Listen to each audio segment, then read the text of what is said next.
स्वागत है आप सभी का एक बार फिर से हमारे जागृति क्लासेस में। जैसा कि आप लोग जान रहे हैं, हम लोग चर्चा कर रहे हैं बुद्ध काल पर। बुद्ध काल मतलब महाजनपद काल, सूत्र काल या द्वितीय नगरीकरण का काल। इसी को हम लोग कहते हैं छठी शताब्दी ईसा पूर्व। 5 नाम मैंने बताया था। तो हम लोगों ने अभी तक पाषाण का और हड़प्पा सभ्यता और वैदिक काल को संपन्न किया है, लगभग पूर्णता की ओर ले गए हैं हम लोग इसको। इसी क्रम में आज हम लोग वैदिक काल के बाद एक क्लास हो चुकी है हमारी इस पर। आज हम लोग चर्चा करेंगे मगध साम्राज्य का उदय कैसे होता है और बुद्ध युगीन भारत, राजवंश, समाज, धर्म और बौद्ध धर्म का उदय कैसे होता है। लगभग 4 से 5 टॉपिक है। बहुत मैंने कॉन्सेप्ट पहले ही कर दिया है, आप लोगों को बता दिया है और फिर उसी के हिसाब से अब आगे बढ़ना है। एक थोड़ी सी चीज और आपसे चर्चा कर देता हूँ। कॉन्सेप्ट ही है, हमने कहा था 16 महाजनपदों की हम लोगों ने चर्चा की थी लास्ट क्लास में और विस्तार पूर्वक चर्चा की थी। 16 महाजनपद थे। इन 16 महाजनपद में सबसे जो मजबूत जनपद एक निकल कर आता है, मगध की हमने चर्चा की। ठीक है, तो मगध की राजधानी आपकी पाटलिपुत्र रहती है। पाटलिपुत्र या राजगृह, 2 राजधानियां रहती है इसके। ठीक है, और पाटलिपुत्र। तो मगध लास्ट में साम्राज्य बनता है और मगध में साम्राज्य या मगध के उत्कर्ष के कारण हम लोग अभी पढ़ेंगे। ठीक है, मगध का क्या कारण रहा कि इन 16 महाजनपद में केवल मगध ही क्यों ऐसा हुआ कि वो उत्कर्ष किया और साम्राज्य में परिवर्तित हुआ। हम लोगों ने वैदिक काल में एक शब्द पढ़ा था, जन। ठीक है, जन क्या था? एक कबीला था और यही उत्तर वैदिक काल में हो जाता है जनपद। ठीक है, जनपद होता है कबीला के स्थान पर एक क्षेत्र की पहली बार, क्षेत्र की इकाई पहली बार समझ में आती है। फिर यही जनपद जो है आपको महाजनपद हो जाता है कब? 6ठी शताब्दी ईसा पूर्व महाजनपद। फिर यही महाजनपद आके मौर्य काल या मगध का जो उत्कर्ष होता है 3री 4थी शताब्दी ईसा पूर्व में साम्राज्य में परिवर्तित हो जाता है। तो ऋग्वैदिक काल में चला हुआ जनपद और महाजनपद होते हुए अंततः साम्राज्य की ओर परिवर्तित हो जाता है, जहां साम्राज्य में एक विराट और क्या कहते हैं चक्रवर्ती सम्राटों की संकल्पना इसमें हमको देखने को मिलती है। तो आइए, हमने कॉन्सेप्ट लगभग आपको बता ही दिया है क्या होता है। फिर हम इसको देखेंगे कि मगध का जो राजवंश है, इसके बाद पहले राजवंश देख लेते हैं। फिर मगध में लगभग वो क्या कहते हैं 3 राजवंश आते हैं। 3 क्या 4 राजवंश आएंगे आपको पढ़ने के लिए। ठीक है, और उसमें सबसे प्रमुख राजवंश आता है पहला हर्यक वंश।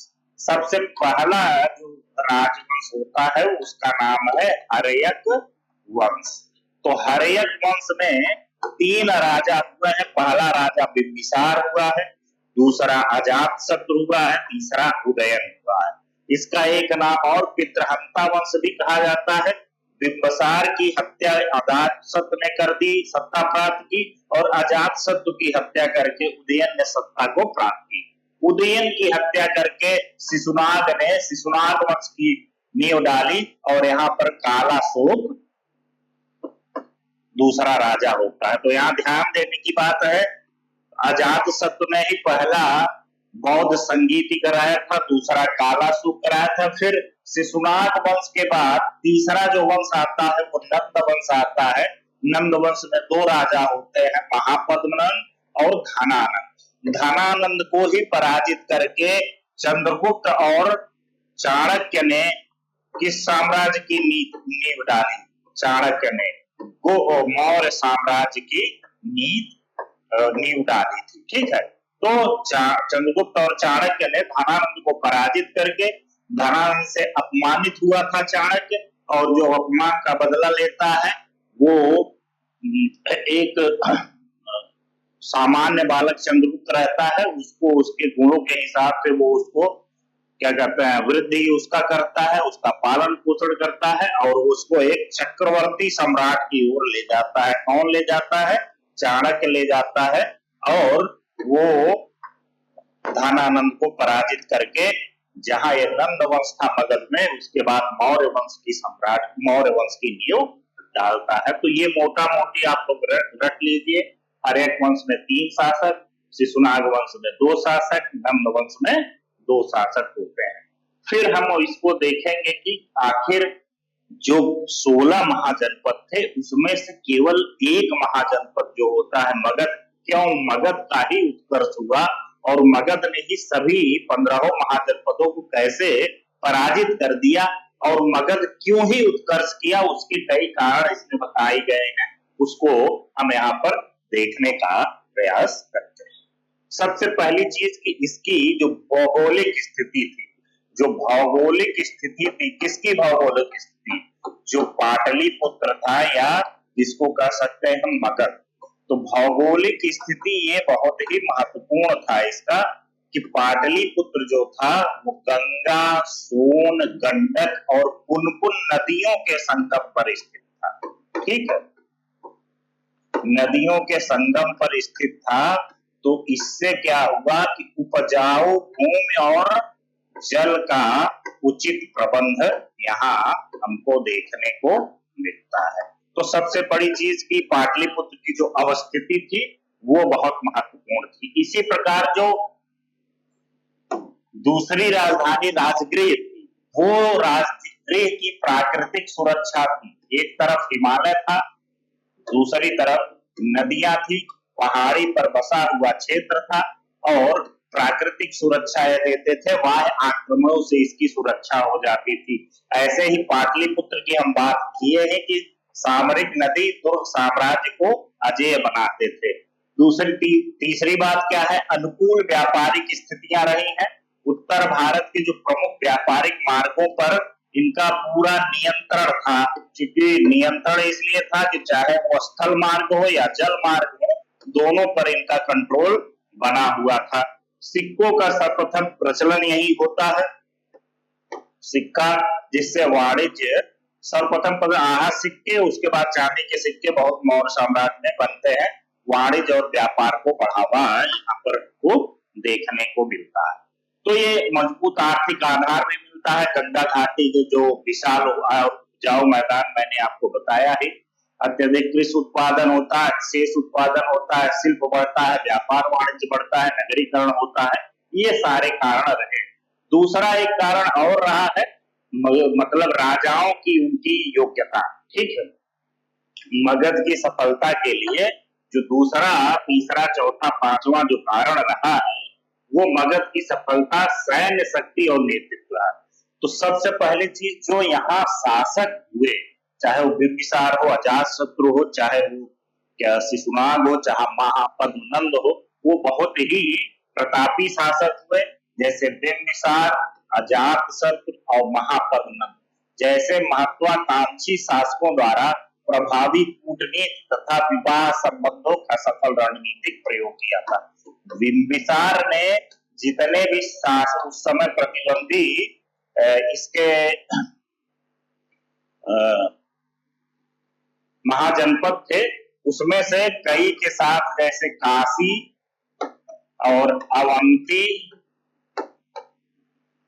और वत्स के साथ इसने वैवाहिक संबंध अपनाया था। मतलब उनके क्षेत्र की कन्याएं की थी, अपने बहन की भी शादी कहीं किया था।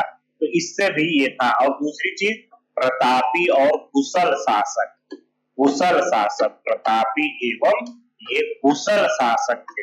ठीक है, जैसे एक युद्ध होता है, सारी चीजें उसमें क्या बताएं कि अजातशत्रु ने और काशी से युद्ध होता क्या है कि अजातशत्रु ने अपने पिता की हत्या कर दी और काशी जो था, काशी की जो बेटी थी वो बिंबिसार से वो हुआ था, तो वो बदला लेने के लिए मगध पर चढ़ाई कर दिया उसने। किसने? काशी नरेश ने। तो फिर अजातशत्रु कि आज नहीं हुआ क्या था कि उसने कहा कि हमने जो जो क्षेत्र दिया था आपने मेरे बहनोई की हत्या कर दी, हमको लौटा। तो अजातशत्रु नहीं माना तो दोनों में युद्ध छिड़ गया। जब दोनों में युद्ध छिड़ गया तो इसी में दो चीजें प्रयोग किया था इसने, अजातशत्रु ने। एक था रथ मूसल, एक था महाशिला कंटक। आप वो पिक्चर देखे होंगे अगर, क्या नाम था, अरे जो बड़ी पौराणिक पौराणिक कह रहे हैं, ऐतिहासिक फिल्म बनी थी जो साउथ का हीरो प्रभास था, उसमें क्या नाम था उसका, नाम ही भूल गए। तो उसमें प्रयोग हुआ है रथ मूसल और महाशिला कंटक, दो हथियारों का प्रयोग किया गया। तीसरी बात, मतलब विशाल एवं अस्थायी सेना इनके पास थी, क्योंकि समृद्ध अर्थव्यवस्था था। मगध को विशाल और स्थायी सेना के पालन पोषण में सक्षम बनाया।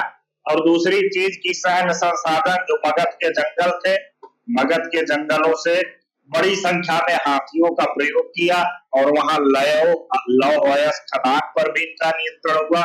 घातक हथियारों का निर्माण संभव हो पाया। तो ये मोटा मोटा कारण किसके है?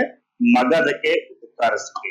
तो मगध का उत्कर्ष आप पढ़ रहे हैं तो इसको आप नोट कर लीजिए, और यहाँ से मेंस हो या प्रीलिम्स हो, आप सवाल लिखने की स्थिति में और समझने की स्थिति में आ जाते हैं। ठीक, तो ये मोटा मोटी आपका हो जाता है। अब हम देखते हैं जो मेन मुद्दा है, बुद्ध युगीन समाज वर्ण व्यवस्था। ठीक है, तो बौद्ध युगीन समाज जो था उसमें क्या था, तो समाज को परखने का हम लोगों ने क्या आपको आइडिया बताया था। दूसरी चीज कि उस समाज पितृसत्तात्मक है या मातृसत्तात्मक वर्सेस मातृ। ठीक है, और दूसरा क्या है, वर्ण व्यवस्था की स्थिति कैसी है, वर्ण व्यवस्था थी या नहीं। तीसरा मैंने क्या बताया था कि दासों की स्थिति क्या है, छुआछूत था या नहीं था। फिर मैंने बताया था महिलाओं की स्थिति क्या है, महिलाओं की स्थिति।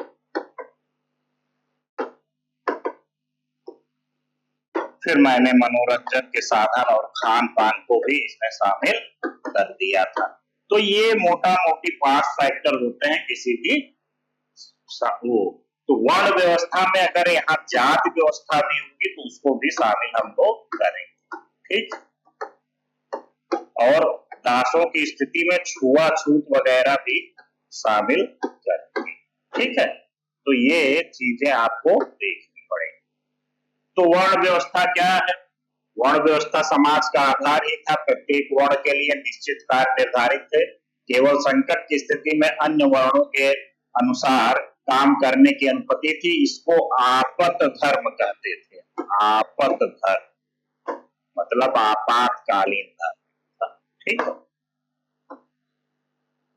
तो आपत धर्म था। जातिगत भेदभाव, विभिन्न वर्णों के मध्य भेदभाव का पर्याप्तमान जाति व्यवस्था का इसी काल में व्यापक विस्तार होता है। जाति व्यवस्था का भी प्रचलन हमको देखने को मिलता है। ठीक है, अस्पृश्यता, समकालीन साहित्य में छुआछूत का स्पष्ट उल्लेख है। चांडाल नामक जाति को अस्पृश्य इसमें माना गया। दास प्रथा, समाज में दासों के प्रचलन की स्पष्ट उपस्थिति थी और दास प्रथा यहाँ मौजूद था। ठीक है, फिर महिलाओं की स्थिति में क्या हुआ, गिरावट हुई। उपनयन संस्कार का अधिकार पूरी तरीके से छिन गया। समाज में बाल विवाह का प्रचलन तेजी से बढ़ गया। जीवन के विभिन्न चरणों में महिलाओं को पुरुषों के अधीन रहने पर अत्यधिक बल दिया जाने लगा। तो कुल मिलाकर महिलाओं की स्थिति क्या होती है, खराब होती है इस समय। और इन्हीं सब कारणों से आगे हम लोग क्या करेंगे, बौद्ध धर्म और जैन धर्म के उदय की एक पृष्ठभूमि बन रही है। तो ये पृष्ठभूमि हम उसमें देखेंगे। स्थिति खराब, ठीक, ये कर सकते हैं। दूसरा क्या है, विवाह प्रथाएं, अनुलोम तथा प्रतिलोम विवाहों का प्रचलन। इनसे उत्पन्न विभिन्न जातियों का उल्लेख होता है। अनुलोम मतलब ये होता है पुरुष यदि क्षत्रिय वर्ग का है तो वैश्य और शूद्र से शादी कर सकता है। प्रतिलोम का मतलब है जैसे वैश्य वर्ग या शूद्र वर्ग का व्यक्ति है और ब्राह्मण या क्षत्रिय वर्ग की कन्या से शादी करेगा उसको प्रतिलोम कहते हैं। तो अनुलोम प्रतिलोम ये हुआ।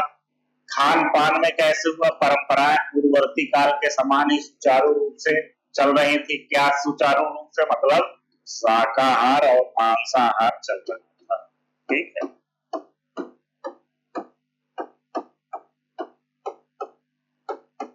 फिर आवास क्या है? आवासीय संरचनाओं में अपेक्षाकृत अधिक विकास एवं स्थिरता आई, सामान्य चीज है। शिक्षा व्यवस्था पूर्ववर्ती काल के समान, परंतु अब बौद्ध एवं जैन धर्म संबंधित विषयों को भी महत्वपूर्ण स्थान दिया जाने लगा। तो कुल मिला के ये जो खान पान, मनोरंजन, विवाह पहले की तरह, महिलाओं की स्थिति में गिरावट, जाति व्यवस्था का प्रचलन बढ़ता है, अंतरजातीय विवाह होते हैं, इससे विवाह अनुलोम प्रतिलोम दोनों होते थे। इससे जाति व्यवस्था का हुआ, छुआछूत का प्रचलन बढ़ा। चांडाल नामक एक जाति आती है, दासों की स्थिति का पूरा विवरण मिलता है। तो ये मोटा मोटी वर्ण व्यवस्था वगैरह मौजूद था, आप इसको कर सकते हैं। तो वही है जीवन का जो आश्रम और पुरुषार्थ, इसमें आश्रम के बारे में हमने कहा ही था और इसी के साथ ही पुरुषार्थ भी आ गया। धर्म, अर्थ, काम, मोक्ष, इन दोनों को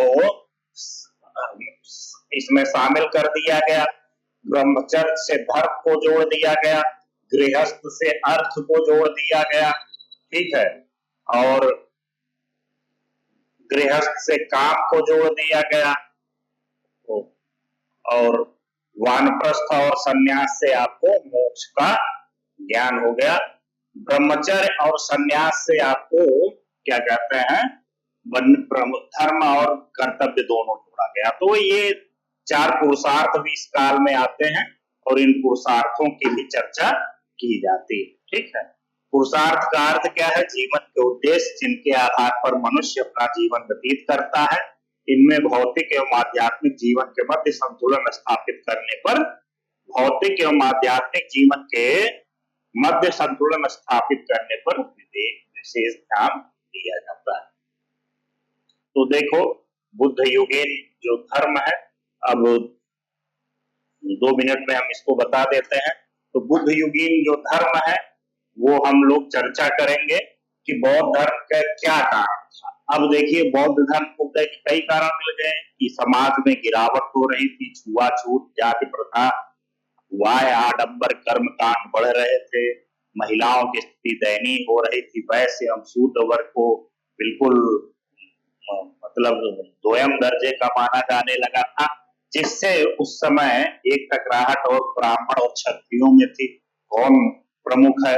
तो उसमें एक टकराहट बन रही थी और नए धर्म को लेकर लोगों का एक दिमाग में संतुलन बन रहा था कि कुछ ऐसा किया जाए जिससे एक आधार तैयार हो, जिसमें सहमति और समानता का मूल भाव हो। तो हम लोग बौद्ध धर्म के व्यापक ऐतिहासिक अध्ययन के अंतर्गत निम्नलिखित विषयों को सम्मिलित करेंगे। जैसे बौद्ध धर्म है, तो बौद्ध धर्म में हम लोग करेंगे उदय का कारण क्या रहा है बौद्ध धर्म के, फिर बुद्ध की जीवनी, उनकी शिक्षाएं, बौद्ध संगीतियां, संप्रदाय, इसकी लोकप्रियता का कारण क्या है, फिर पतन क्यों हो गया, कुछ बौद्ध साहित्य है, वर्तमान में इसकी क्या प्रासंगिकता है, क्या योगदान है, इसकी भी हम लोग चर्चा करेंगे। ठीक है। तो इसको हम लोग बढ़िया से करेंगे और अच्छे से इस चीज को हम लोग देखेंगे। तो बौद्ध धर्म के उदय के कारण हम लोग कल ही करेंगे, आज इसको ध्यान देते हैं। ठीक है। तो चलिए इसको ऐसे ही करते हैं हम लोग, बौद्ध धर्म के उदय के कारण कल हम लोग इसको अच्छे से, धन्यवाद। कल हम लोग इसको कर लेंगे बढ़िया से और आप लोग पढ़ते रहिए इसको, जहां भी आपको लगे फीडबैक देना है और कुछ चीजें रह गई जिसको और अच्छे से किया जा सकता है तो हम लोग करेंगे। रिवाइज करिए, कॉन्सेप्ट क्लियरिटी आप लोगों को मिलती रहे। धन्यवाद।